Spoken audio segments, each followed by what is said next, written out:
And welcome to another fun episode of that 401k podcast. Ary Rosenbaum along here with Dan Venturi. Dan, how are you? I am doing well. How are you, sir? Okay, I guess. Back to the grind after Labor Day, which I kind of hate. And, it's just busy stuff and, running all these events and all that kind of stuff. So it's, once you get back from the summer, all of a sudden you'd like delve into, realization that you got all this work to do and you can no longer delay it and you just got to go out and do it. You got to do it. Exactly. And speaking about events, by the time people will hear it, a week from the time you hear this, when the podcast will be released, we'll be in Cleveland, Ohio, Progressive Field, September 20th. That 401k conference, a lot of fun. Special guest Corey Snyder. It's going to be a fun event in the Mistake by the Lake, or that's I think how they call Cleveland. At least they did in the 70s. Then afterwards, in October 11th, we will be in Foxborough, Gillette Stadium, home of the Super Bowl champion New England Patriots. Then November the 8th, we'll be in East Rutherford, New Jersey, kind of being close to home by being at MetLife Stadium, home of the Giants and the Jets for a Giants-specific event. And then, of course, December 13th, Dallas, Texas, Arlington, Texas, AT&T Stadium. And that's going to be a lot of fun. And then, of course, we have our Disney event, March 10th to 11th, 2020. Again, we're getting a lot of interest from sponsors for the events, and we're working on, developing speakers and, different ideas for events and whatnot. So we hope that you can join us for these events. Our topic for today is how to be a big thing in the 401k plan business or play one on TV. And that's a running joke of mine. I always say that I'm a risk attorney, or I play one, or I play one on TV, and actually I'm a risk attorney and I play one on TV. That's in reference to a commercial. Peter Bergman, who now is Jack Abbott on The Young and the Restless. He's not just now; he's been on for 30 years. But in the 80s, he played a doctor, Cliff Warner, I think, on All My Children, and he did a Vicks. I don't even think they make it anymore. Vicks 44 cough syrup. They do NyQuil and all. I don't know if they still make that. But anyway, he used to do these ads where he's like, I'm not a doctor, but I play one on TV. So, that's where that line comes from, the article. But that I wrote that we're, doing this podcast on.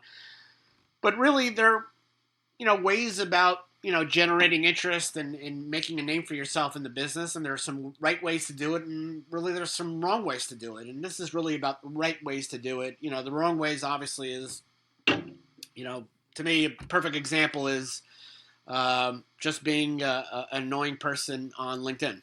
I just had it. Was pretty funny. I live in Oceanside, and I want to do a comedy act one of these days. I have a friend of mine, she's a comedian. She's like, "Oh, you got to do a comedy act and whatever." And I'm like, if I'm going to do a comedy act, I'm going to talk about how the fact that I used to think that I lived in Oceanside, that it was a wonderful community, and then all of a sudden Facebook came up, and then we had these Oceanside community Facebook groups and pages, and it's kind of like human cockfighting. People expressing opinions, and then people fighting about that they don't like your opinion and that kind of stuff. And it was pretty funny that I got into a fight with some.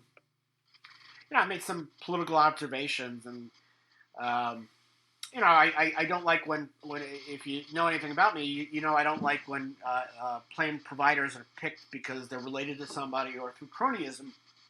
And so when it comes to government jobs or even jobs in the school district, I don't like the idea that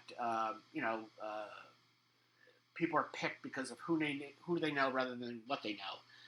And somebody retorted, he's like, cronyism. Are you saying that? I was talking about a school board member, and the guy says, are you using the word cronyism because the guy's Italian and he's from South Ozone Park? And I looked at the definition of cronyism, and cronyism is not like Fredo, where you can say, that's some kind of anti-Italian slur.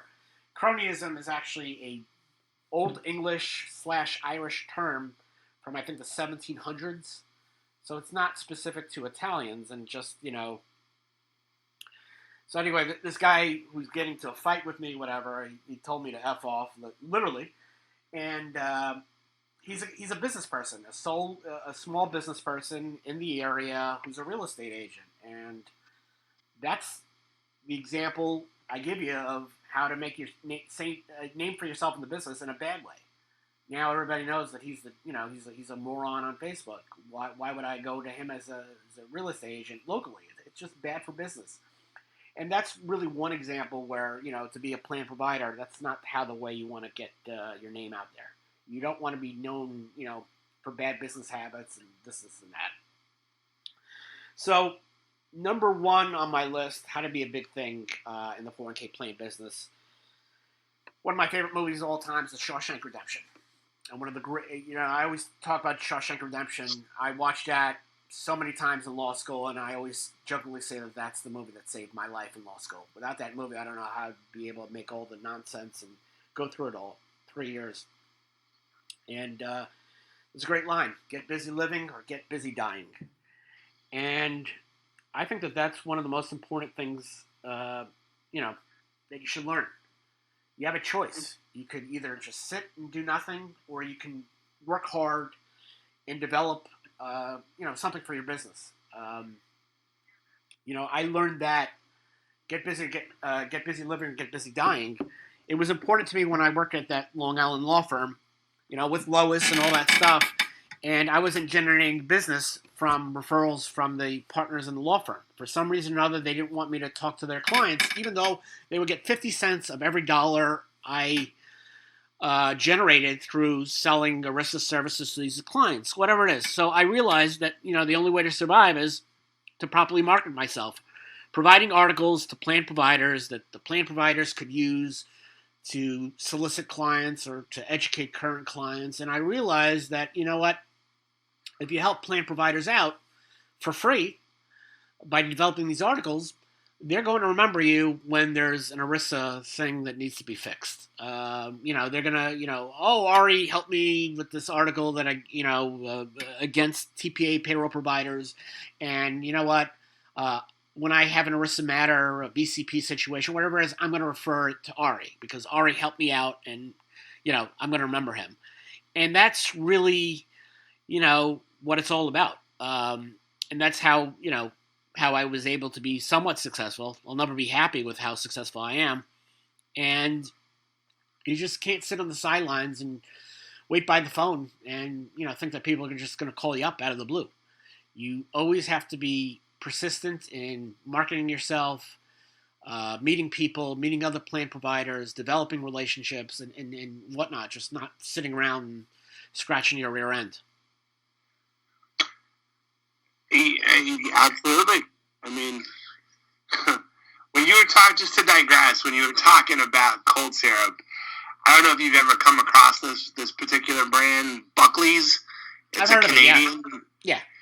So it is quite possibly the worst tasting thing ever conceived.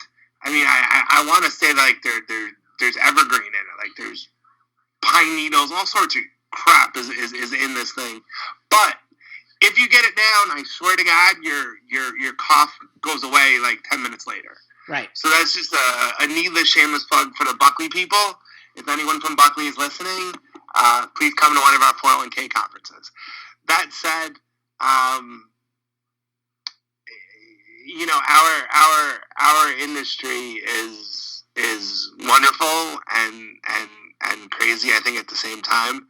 And there's sometimes there isn't a whole lot of rhyme or reason why people do stuff. I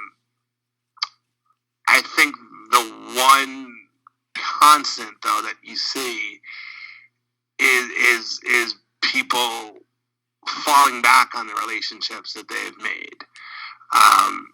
So it's this industry in particular. Folks are usually in it for life, and they usually have really long memories.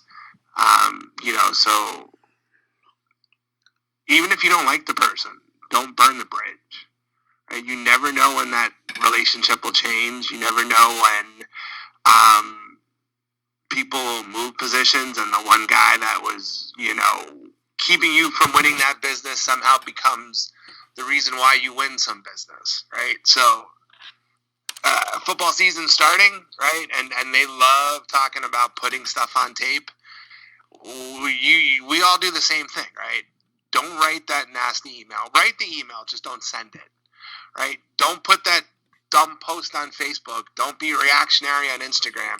That stuff does not go away. It will follow you. It will be the albatross around your neck. And a real detriment to your career, whether you're a provider, an advisor, a fiduciary, an ERISA attorney, an accountant. It just doesn't make sense. Yeah, we have a local car wash here in Oceanside and whatever, and I've never been there. I've only gone to somewhere else. And anyway, on Facebook, people were complaining about the place, and the owner, rather than apologizing for it, just went on this rant, just like insulting the people who were complaining about his business. And I'm not big fan of people who have to disparage a business on Facebook. It's just I feel like I think people who do that are just really looking for attention. If I have a problem with like a local pizzeria, I'll bring it. If I'm so offended, I'll bring it up to them. And if I don't get anywhere, I'm still not going to get post on Facebook. I don't need the pat on the back, which I think a lot of people are looking for. But anyway, this owner for this car wash just was hammering these people, just like making insults like about people's looks and this and that. And I'm like, I'll never go to that guy again. I've never been to that guy, but I certainly won't ever go to him because look how he treats his customers. And like you said, it's really, really important on how to position yourself, and you don't want to be known as the plan provider that insults other plan providers. And it segues into a topic that I always talk about, that the retirement plan industry is so close knit. We have a national practice. You and I, we had a conference in L.A. And people know about us. Recently, I talked to a friend of mine, Joe, which you met at the Chicago event. He said, the advisor friend that he has in California who knows me and attended the Chicago Cubs event at Wrigley Field, he had another advisor who said, oh, you know who you should contact? Ary Rosenbaum. So it's like here in San Francisco, they're in San Francisco, they know of me. It's such a close-knit business that people know people. And, when we were in L.A., we ran into people that we know, the guys from Retireaholics, they were there. And, we were fans of each other. So, it's the beauty of the retirement plan business, or some people say it's a bad thing, is it's very, very close-knit, very, very small. People know each other and realize that, you have a relationship-driven business. And, relationships take time. And I always talk about when I'm at a networking event, there's nothing, I don't even go to networking events anymore that much. But when you have a networking event, one of my pet peeves is when I have an insurance agent or a advisor coming up to me right out of the blue, like trying to think that they could solicit clients for me. And, usually my clients are referrals from TPAs and advisors, and these clients already have advisors. And even if I had clients that aren't attached to advisor, I'm not going to refer them to a person I just met. You have to, relationships and mutual referral relationships take trust. And they take time, and trust takes time. How many times people have been burned by, picking out a provider that just, came out of the woodworks and learning that, they're embezzlers or whatever. And so, you got to realize it's a relationship-driven business, and that means working well with others. If you develop a reputation as a plan provider who does shoddy work, or stiffs other plan providers, like my friend, the TPA in Atlanta, Georgia, who stiffed me on $40,000, or stole clients. I worked for a TPA who had a bad relationship because they were producing TPA and they took clients from other advisors who brought them business. And so if you develop a bad reputation, people will follow you. It's always the joke, always the old wives' tale that if you pee in the pool, there will be a cloud following you. That's true in the retirement plan business. If you pee on somebody or something, it's going to follow you in the retirement plan business. And people are going to say, oh, look at that guy, or look at that gal. Don't trust them. They're bad news. And you don't want to be that person. And you don't be that person by realizing that everything you do, you got a relationship-driven business. And, listen, I'll never be as happy in terms of my success. I will always think I could be even more successful. But one of the things that, I'm happy about is that, I treat people right. I treat people the way I want to be treated. Sometimes, like with John, the TPA who stiffed me in Atlanta, you know what? I wouldn't have done it to him. I trust people. And sometimes it doesn't work out, like with this TPA over there. And most of the time it does. But I think, my goal in life is to treat people the way I want to be treated. And, if people treat me badly, well, I'm going to tune them out. But I'm not going to change who I am. And, it's extremely... We'll just talk about him on our podcast. What? Right. I didn't name the company. I said we'll just talk about it. Yeah.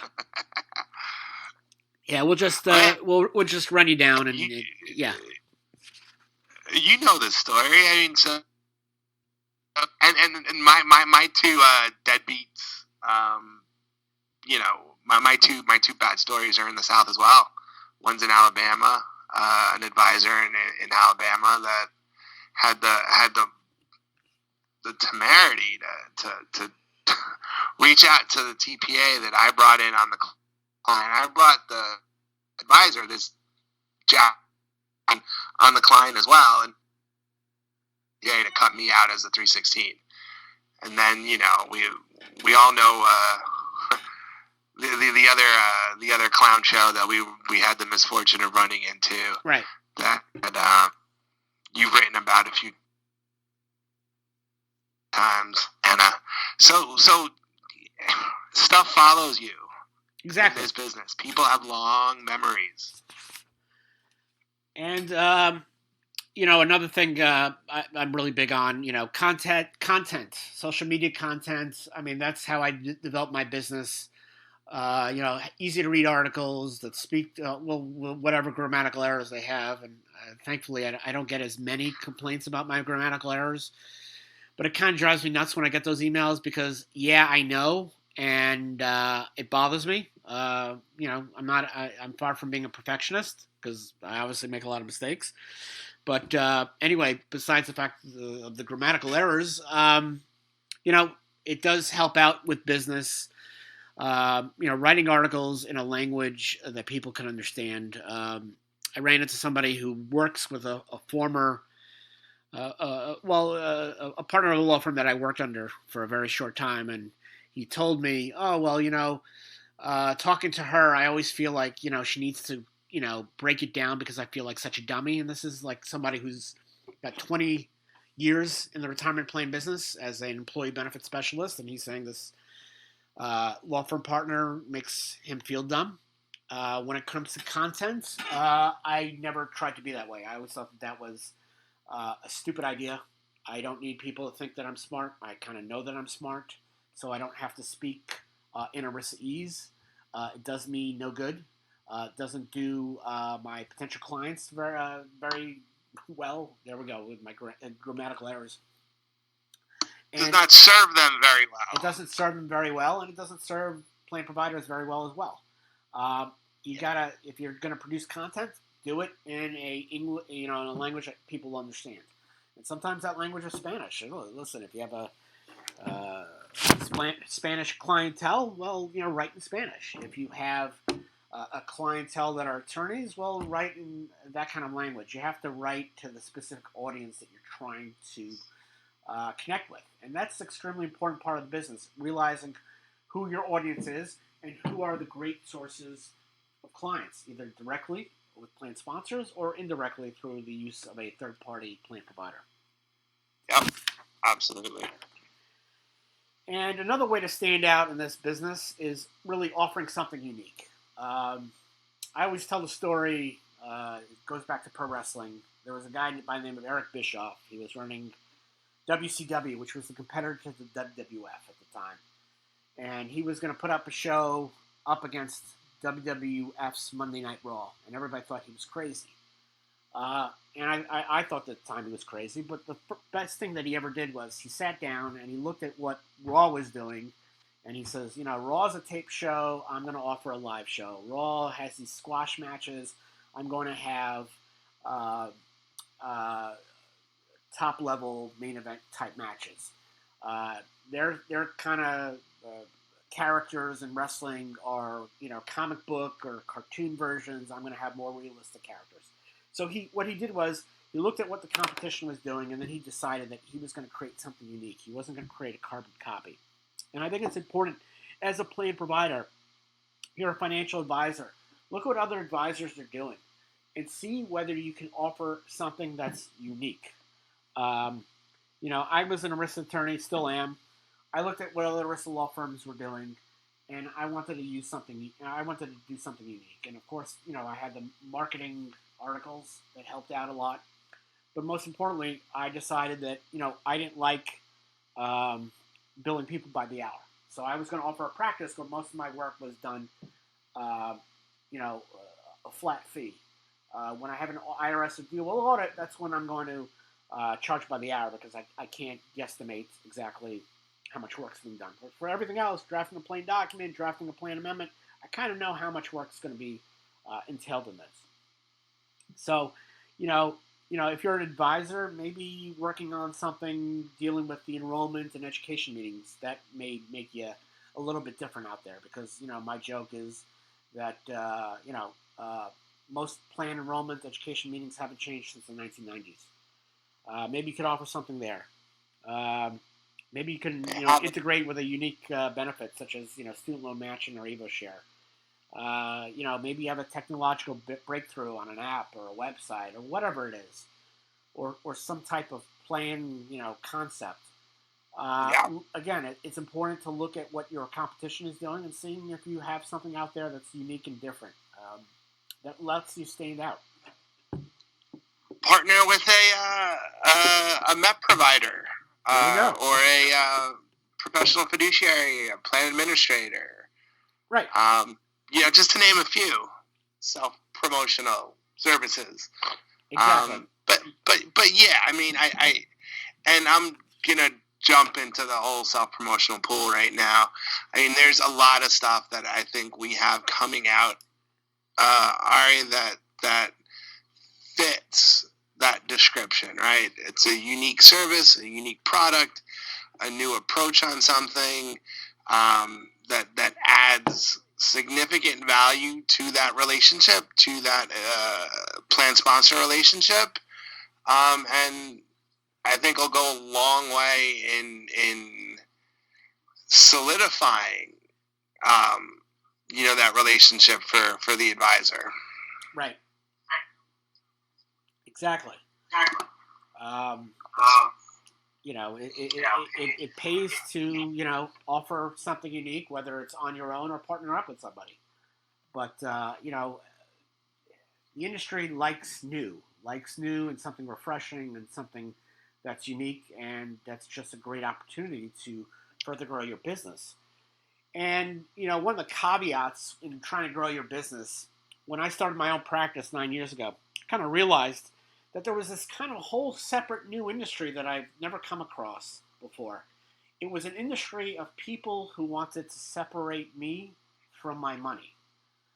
Meaning, in growing my business, through networking, you're meeting these other professionals.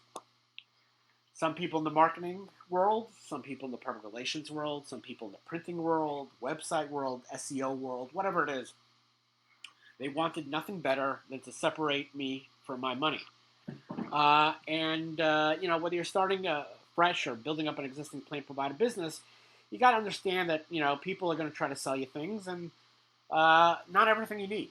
You got to be wise and prudent, not to spend all your money. I ever see a new business right now in East Rockaway, right by me, next village over, there's a pizza place, and there were these successive pizza places failing within 2 to 6 months. And I just was amazed by it. Like, what were you doing? I mean, were you spending all this money on marketing and you just decided you just ran out? You need to plan accordingly and have a budget that you need to follow so you can survive and build your business. One time I got hired by an advisor who decided to leave their job from a pharmaceutical company and become an RIA. And he hired me as the ERISA attorney. And I want to say within 6 months he was belly up. He couldn't find any clients. And he decided that he was going to, cut this RIA business. That's not good planning. You want, to have enough resources to support yourself for a year or two before business starts to grow. And so that's why you got to be prudent with how you spend your money. An advisor or TPA can go broke just by going to every industry conference. I'm not going to knock any conferences, but of course I'm going to plug that 401k conference and that 401k national conference where we try not to break the back of the attendees. But again, you can't attend every conference that's out there. A lot of wonderful events. You can just you need an entire business to support that habit. So you got to understand. You could try out some things, and you have to first. To me, it's important. Whatever you decide you're going to do, you got to ask yourself, how much is it going to be, and is it really going to lead to the audience that you need, which is direct access to plan sponsors or through the referral sources. So, when I started out, I attended these small business networking events, and these were people who had smart IRA. What's on my mind? Another plug. Yeah, they had a simple IRA. That's what I wanted to say. They had a simple IRA. You don't need a risk attorney for a simple IRA. So it wasn't a good fit. We have like a local attorney accounting group. We actually might attend their event in October. We'll see. But I know a lot of TPAs that put out tables for these events and learned to regret it. They felt like they wasted their money. It was just not good use of resources. And so, there's certain things I'll never spend money on. I remember being accosted by these SEO guys, search engine optimization, and telling me all these great things about being ranked on Google, and I'm like, you know what? Nobody's really looking for a risk attorney online. It's mostly done through referrals, through plan providers. So I didn't use them. I didn't hire them. It's all about exposure, and if you're not wise with your money, you're going to run out of it pretty quickly. You have to work with people that understand what you're doing. I always talk about, which will segue to my next discussion about LinkedIn and publications. I hired a PR firm. Nice guy, wonderful guy, pleasant guy. He had no idea what I did as a risk attorney. He wanted me to network with another client of his, which was a negligence attorney. It's like a slip and fall attorney is not going to have any clients for me. Their clients are people got injured on the job. There's no nexus for plan sponsor clients. He didn't know what I was doing, and he said to me, "Oh, you get exposure in these publications, these newspapers. It helps develop your reputation." That's true, but the funniest part was I always said I wanted to be in the Wall Street Journal, and he's giving me some cock and bull story or whatever it is about how it takes time. You got to develop relationships with writers and exposure in other publications and whatever it is. And 1 month right after I started, he says, "Why don't you take some time off?" And I'm like, I don't want to hear that. And I actually fired him.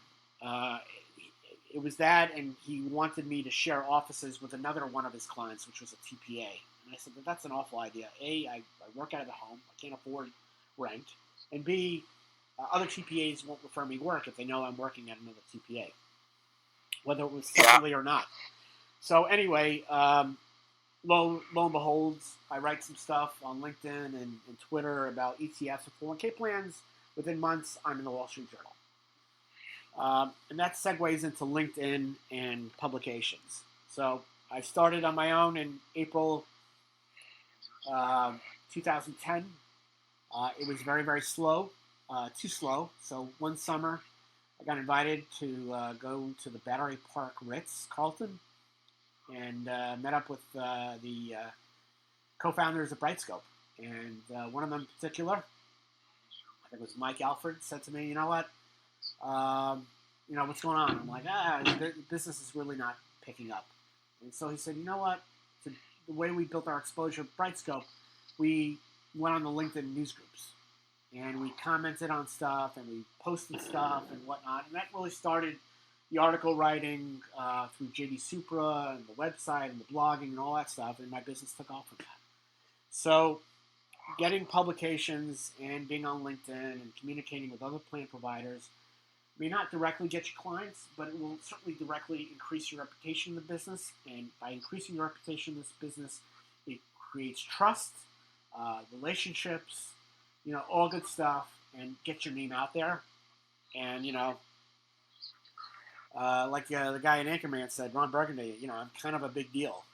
You start to become a big deal by getting involved in social media and getting involved and getting your name dropped in publications. My friends at 401k Specialist Magazine.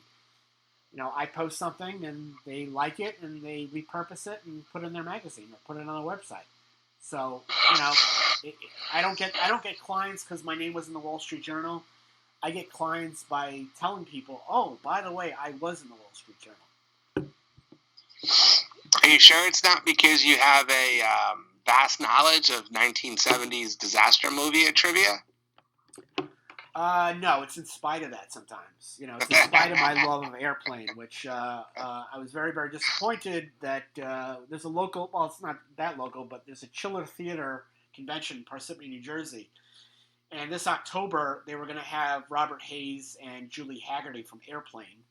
And unfortunately, they had to cancel, I think. So now in 2020, they're going to have a bigger Airplane. They'll get some more people from Airplane at the convention. Like a 40th anniversary? When did it come out? 80? Yeah, it's going to be the 40th anniversary. Maybe they'll have that kid who's in the cockpit. Peter Graves is no longer with us, and neither is Lloyd Bridges. Or Leslie Nielsen. Yeah, and Steven Stucker, who played Johnny. Robert Stack, all those. But maybe we'll get the two guys who speak jive. I don't know. There you go. The other stewardess, Randy, who was singing, who was doing her Helen Reddy impersonation from Airplane 75.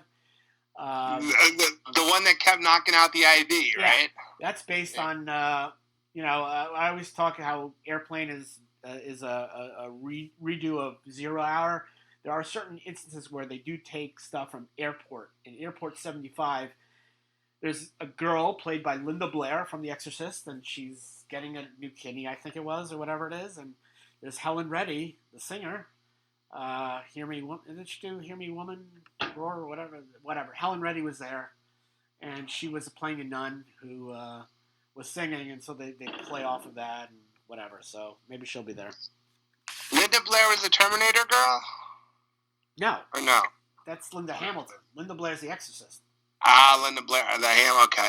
She'd come out this week and said that she'd been celibate for 15 years. Who's this? The Terminator girl. She's an interesting person. She's bipolar, and she was married to James Cameron, and that didn't end very, very well. It was like right after Titanic. It was like all of a sudden he was, he was with Titanic, and then all of a sudden he's dating Susie Amos, who played the granddaughter on Titanic, and then he married her, and her career.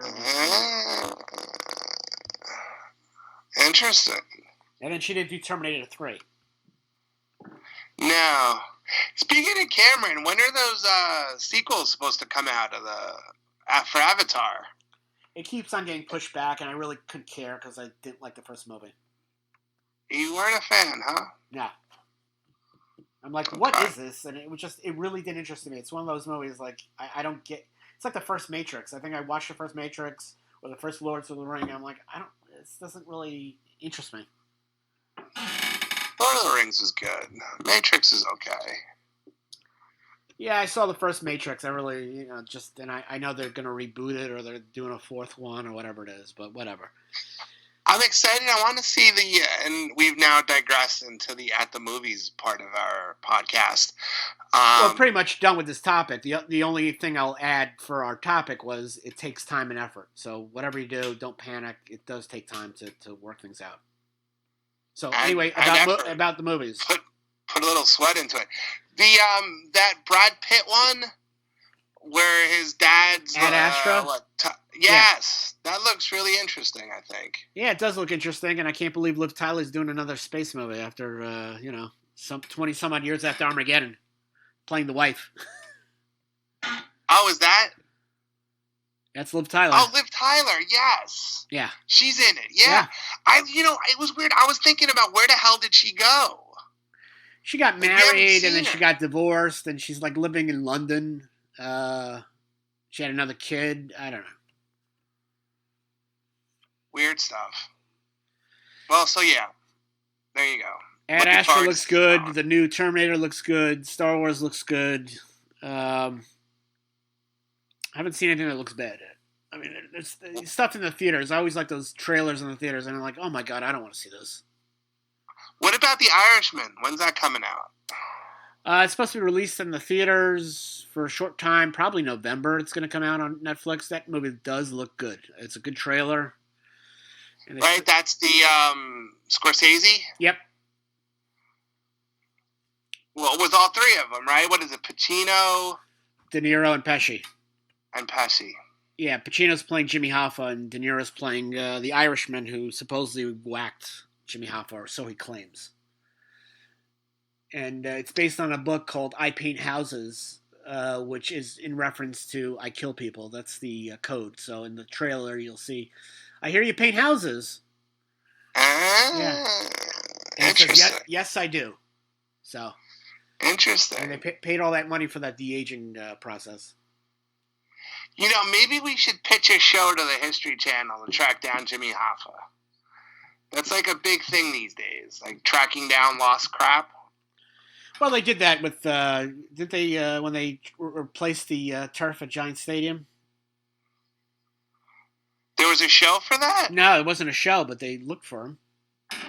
Oh. And they looked recently for him in some other spots. Find him. I guess he's still out there. Yeah, exactly. He's at a bar sitting next to Judge Crater.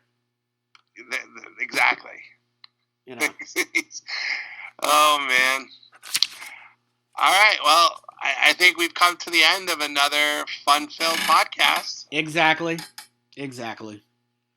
So until next time, we're signing off. Take care. Have a great weekend. Enjoy the football. It's back this weekend. Take care. Bye.